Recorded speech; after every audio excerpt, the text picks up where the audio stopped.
Iconostar Productions, in cooperation with Actors for Change, presents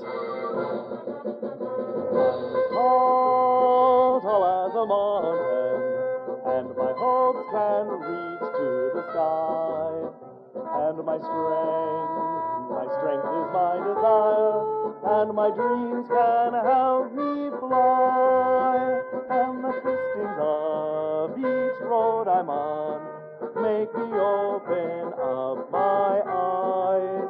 Joy and sorrow are awaiting me at each turn as they arise.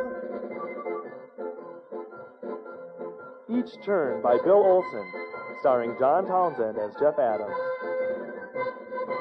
Also starring Deidre Kay, Joan Wheeler, Mike Cruckton, and Jay Blake. Episode 2, Drawing Forth Excalibur.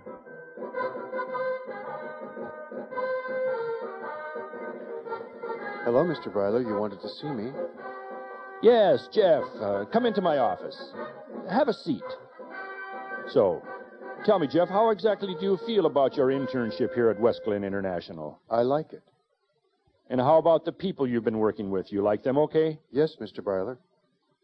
You think your internship here at West Glen will help you in your pursuit of a career in international relations? Well, I haven't done a lot here that will really prepare me, but it's a start. I see. And what about Iran? Iran? Yes, the country. What do you think of Iran, Jeff?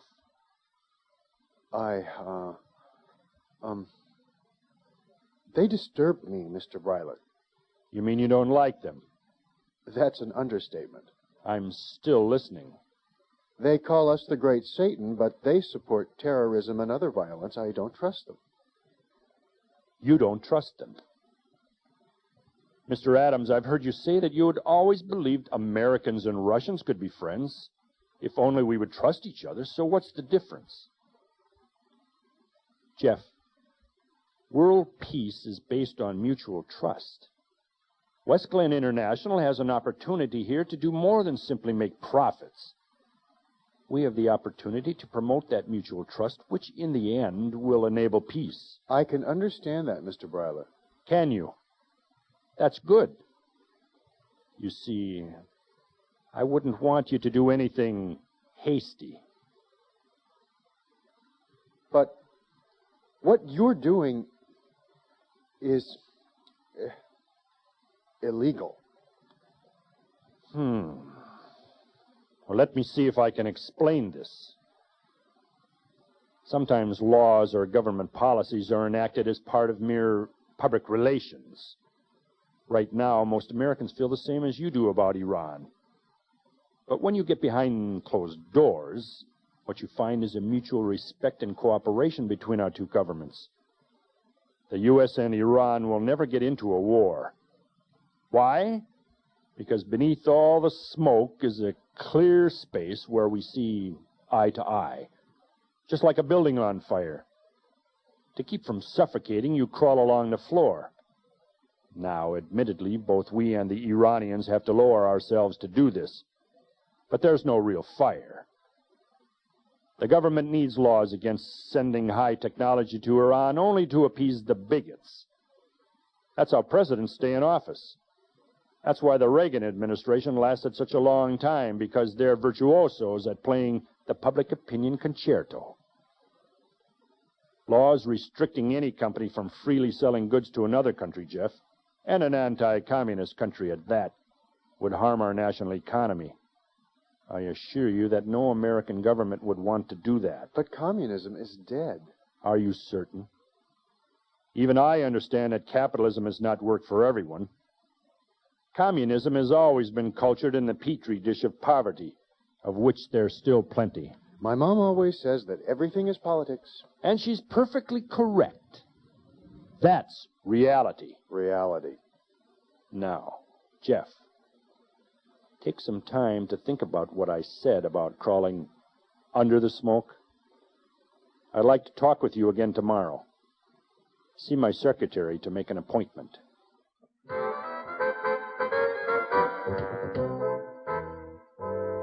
So, what happened, Jeff? He used some nice imagery, some nice metaphors, I but don't want literary criticism. I want emotional satisfaction. Well, he seems to know we found out, Monica. He didn't even beat around the bush about it. Oh, man, Jeff, did he threaten you? No, he just tried to prove that he'd kissed the Blarney Stone. The Blarney Stone? He seemed enthusiastic to hear himself speak and how well he could interweave words in convincing arguments. Jeff Adams, the writer. Hope you're not buying into that crap of his. He did make me a bit envious. I wish I could write the way he can BS. Forget about that. What did he know about? Did he say he knew you found the sales documents? No, but he asked me what I thought of Iran. He was testing me, Monica, then trying to lobby an opinion friendlier to his. Maybe he doesn't know then. Maybe he just wanted to talk about a volatile issue in international affairs. I told him what he's doing is illegal. What? You mean you told him everything? It was never really an issue. He already seemed to know. I know not seems. I know only reality. Please, not reality. You assumed he knew. You might have got us both killed. They'll kill us to keep this secret. How could you and I be a threat? They're selling highly advanced technology to Iran in violation of federal law, Jeff. Turning them in will send people to prison and harm their profits. You bet they'll kill us to keep this secret. Then I won't report it. But you have to report it. You're morally obligated. Well, it's not worth dying for. They'll kill us anyway, just because they suspect us. You're really encouraging. Don't belittle me. I'm thinking. Getting belittled is the least of our worries. Gordon can protect us. I hope. Gordon this, Gordon that. Everyone who's in love always has these grand expectations placed on their lover. If Gordon is so wonderful, why don't you have a ring? I'm obligated to not discuss that. So I'll call the FBI and report this and then make out my will. No. You'd better make out your will first. You might not have time after. Oh, man, this'll ruin our internship. Yeah, but if I die soon enough, I won't have to pay the lawyer off for the will. We'll have to discuss this with Professor Maudre. She can advise us. If I live, this'll make a great story.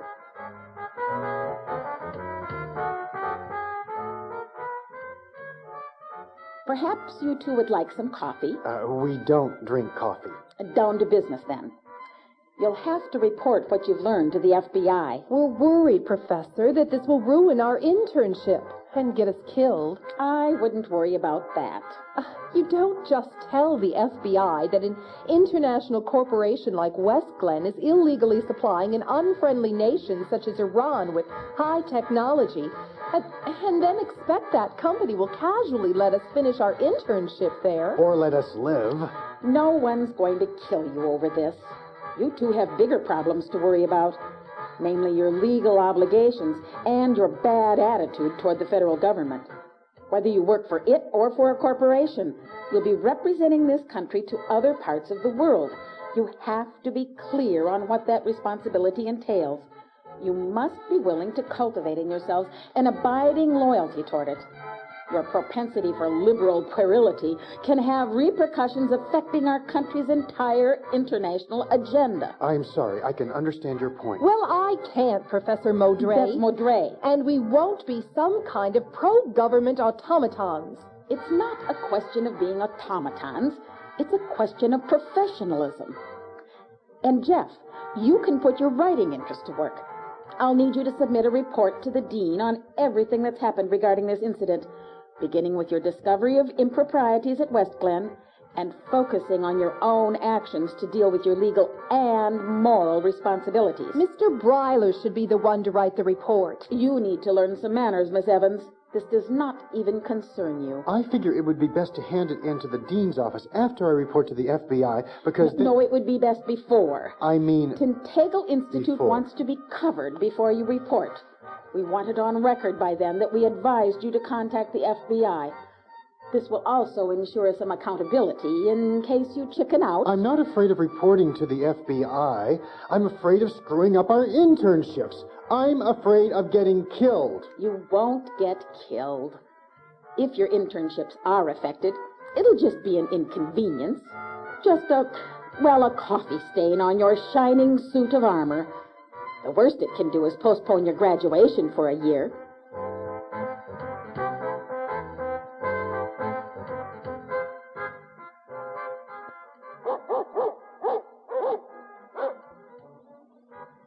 Just an inconvenience. How the hell would she know? She's not the one trying to pay for grad school. She's not the one who'd get killed either. This whole thing is so frustrating. It's like trying to pull Excalibur from the unrelenting anvil. Cultivate abiding loyalty, liberal puerility.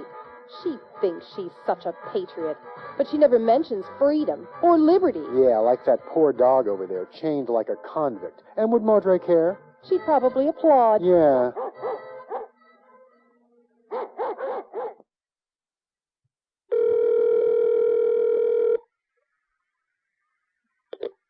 Hello? Gordon, it's Jeff. Hey, Jeff. How you been? Hanging in there. Is Monica home? No, but guess what?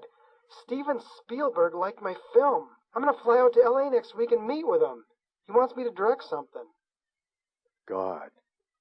That's really great, Gordon. I'm glad one of us is succeeding at filmmaking. Pal, how can you ever succeed by not doing it? It's not realistic to work full-time at filmmaking and writing. Even Gene Roddenberry worked as a cop when he began writing for television. But Roddenberry also worked hard to become a writer. What have you ever written? I'm doing a report for school. That's not writing. It has drama, suspense. Does it have sex? It's a report for school, Gordon. That's not writing. What about fiction? I'm writing a radio drama Forget about radio drama. It's a lost art. It's dead. What about fiction or film? I'm working on some things. A couple of stories, a couple stage plays. If you improve your writing, I'll fly you to L.A. to do a screenplay for me. Thanks. You'll let me ride on your coattails, huh? Of course. It's a given. We're friends. By the way, what's the date? April 1st. You mean April Fool's Day? Cute, Gordon. Cute. Call you later, Jeff. Bye. Wait. Gordon. Yeah? I just got an idea for a joke to play on Monica. How about if I call back and you let the machine take it? No problem. Bye.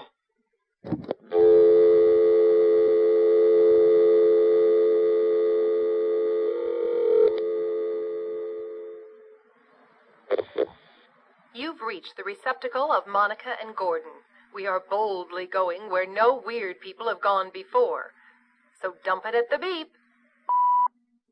Monica, I contacted the FBI today, and then Mr. Bryler called me and said I won't be allowed to finish the internship. I'm scheduled to meet with Professor Maudre tomorrow afternoon. Monica, what's the meaning of storming into my office this way? I want to know just what the hell is going on, Professor Maudre. That's Maudre. Whose idea was it that Jeff report to the FBI today? Today? He better not have. He hasn't even submitted his report to the dean. Yes, he has reported, and now he's kicked out of the internship. And I want to know what you're going to do about it. We discussed that possibility. All you care about is turning this country into a fascist dictatorship. What are you going to do when you meet with Jeff tomorrow? Taunt him with it like a poacher taunting a trapped animal with his knife? I'll be damned if I know what you're talking about. And I have... You're a stinking liar. Listen, Monica, I have no plans to meet with Jeff tomorrow. He said you do. Then his eccentricities have just caught up with him. On the other hand, meeting with Jeff tomorrow may be a very good idea. I'm going to get to the bottom of this. You can count on it.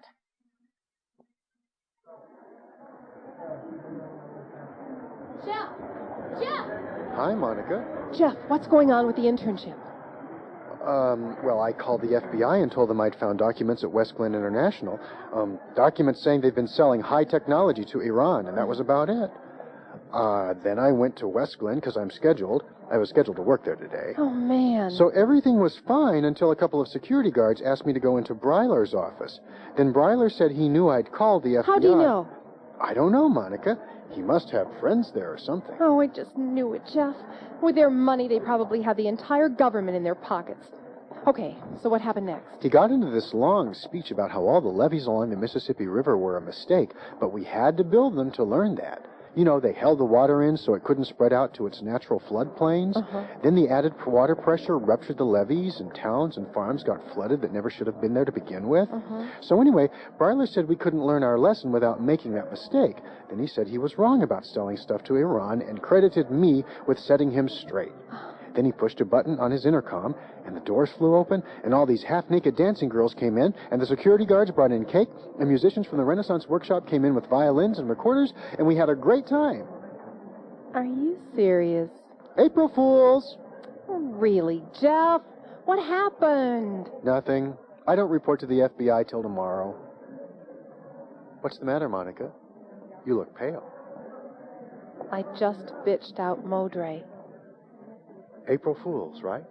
No, not this time. Oh, so what did she say? She wants to get to the bottom of it. The bottom of it. That's really great. I'm sorry, Jeff. The bottom of it. Well, why not? I mean, she belongs at the bottom of it with the rest of the scum. Oh, I'm really sorry, Jeff. I'm really sorry. You could have... I had no idea. You could have tried to find me before going to Maudre. I just didn't think. Man, that was a pretty stupid trick to play. Don't you ever use your head? I'm the one in trouble, you know. I'm the one who bitched out Maudre. I'm probably in trouble, too. Oh, man, how could this happen? What'd you have to go and find that damn sales document for in West Glen? I should have just kept my mouth shut about it. No, because then you'd be in trouble anyway. I am in trouble.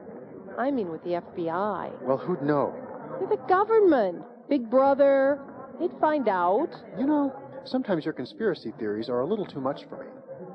You're just too naive to know what's happening in the real world, Jeff. Man, I mean, how stupid, thinking you could just report all this to the FBI, and then what? Everything's going to be hunky-dory? I think not, Buster. And then, your damn April Fool's Day joke. Why don't you just grow up and face the real world? Everyone's against us out there, so why make things easier for them? Everyone's not against us. You're a naive child.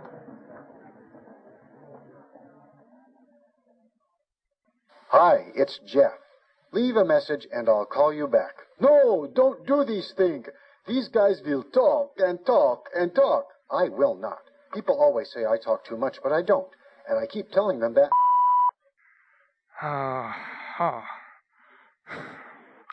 Well, Jeff Adams, I am calling from Professor Maudre's office. She's arranged for you to be excused from 10 o'clock class tomorrow morning. Professor Maudre will expect you in her office at exactly 10 a.m. I've talked with the department chair, Jeff, and I'll give you two choices. First, I can give you a C for the internship. But that's a failing grade. The other... But I just pulled a practical joke on a friend. The other, and the one I recommend, is that you accept an in-progress. An IP would remain active for 2 years before you'd have to pay another tuition fee. And after that, what would the grade revert to, a C or an F? If you didn't return to complete it, an IP would remain an IP forever. And that's what you want me to do? What I want, Jeff, is to put your program on hold for a year. During that year, I want you to take no classes. How many credits do you have to complete? In addition to the internship and my thesis, just 3. Okay, during the next year, I want you to do volunteer work at an organization. Here, read this pamphlet, then give them a call. But this is an ultra-conservative organization. To be perfectly honest, I can't recommend you for a career in international relations at this point. You need to mature, to develop impulse control. I think you're blowing this out of proportion. We have a problem in this society with people not taking responsibility. You'd be better off listening to me at this stage instead of crying and complaining. I'm not crying and complaining. I think some military service would have been good for you. You will not go far in this field by talking back to your superiors. I'm sorry. So, I'll be able to complete my studies if I work at this organization? I can't promise that. But I wouldn't be doing my job if I sent you out into the field now. Tintagle Institute has to be accountable, both to those who would hire our graduates and to the interests of this country. Monica, this is the 5th time you've tried to call Jeff. Shut up, Gordon. You're no help. I'm the only one I can rely on. I told you before, there's really nothing I can do. Yes, there is. You can travel how many hundreds of light years to get to Earth from another solar system? You must be able to do something. It's not as simple as that. Your people didn't even have home computers or VCRs when men were walking on the moon. Just because I can travel such a distance from my home world doesn't mean I can work miracles. I don't care. You know, this whole thing with you is so nuts that sometimes I wonder who you really are. I mean, I wonder if you're a CIA spy trying to infiltrate liberal intellectuals. You mean sexually? Ugh, men are all alike. Not all. It took me years to get accustomed to feeling proud of my natural talents, Monica. Well, right now, I'm worried about Jeff. I'm going over there. Jeff, where have you been? I've been trying to call you. Just out. That's all. Here, let me get my apartment locked up. Yeah. So what happened with Maudre? She wants me to work at some fascist organization. I feel just totally trapped, like that dog on the chain we saw. I can't even criticize her because I'm disgruntled. And in this society, nobody thinks a disgruntled person can be right. I think you can be right. Where are you going now? I just picked up my checkbook. I'm going to buy a gun and kill that bitch. And then myself. Are you serious? Jeff? Just leave me alone. Oh, man. Jeff, no, you can't. Are you really serious? Yes. No, you can't do this. Yes, I can. Jeff, listen to me. No. Wait 7 days. Just wait 7 days and cool off. Things will look different then. No, I'm... Please, come on, Jeff. Please. Jeff? What? You'll do that? Jeff? I know it's hard now, but I'll help you through it. You'll see. In a week, you'll be glad you didn't do this. Bryler... What? I got thinking. Maybe Bryler was right about something. About what? I've thought a lot about a lot of stuff, Monica. Well, I guess. Iran. I'm bigoted towards Iran. I see them as nothing but violent fanatics. You know what I mean? I don't mean to belittle you, Jeff, but you're about to become a violent fanatic yourself. Yeah. I got thinking both sides do all this silly name-calling, Iran and the U.S., and it just gets people angry, like me calling Maudre a bitch. Just saying it makes me more angry. It's like it fans the flames. The word fans the flames. I always thought it would be a release valve. Gordon should do a movie about it. Tell people that hate and anger feed on themselves. Gordon would want you to write it. I'm a puny, insignificant bug. You have free speech, Jeff, whether you like it or not. You should use it. Who am I? Jeff Adams. Yeah. Big deal. Maudre, she took everything from me. Everything like what? You've never wanted to work in international relations. All you ever talk about is how this and that will make a good story. I'm depressed and sleepy. Then let's go inside and get you to bed. You don't have to come in. Let me come in with you. I'll sit on the couch. Make sure I don't get hasty with my checkbook. Something like that. Or at least to just be there for you. Really? Of course. Oh, man, he's crying. Come on, let's get you to bed. I'll never be a writer. At least consider the possibility that your Excalibur is not a sword, but a pen. Yeah, right. Just consider it. Yeah. Consider it considered.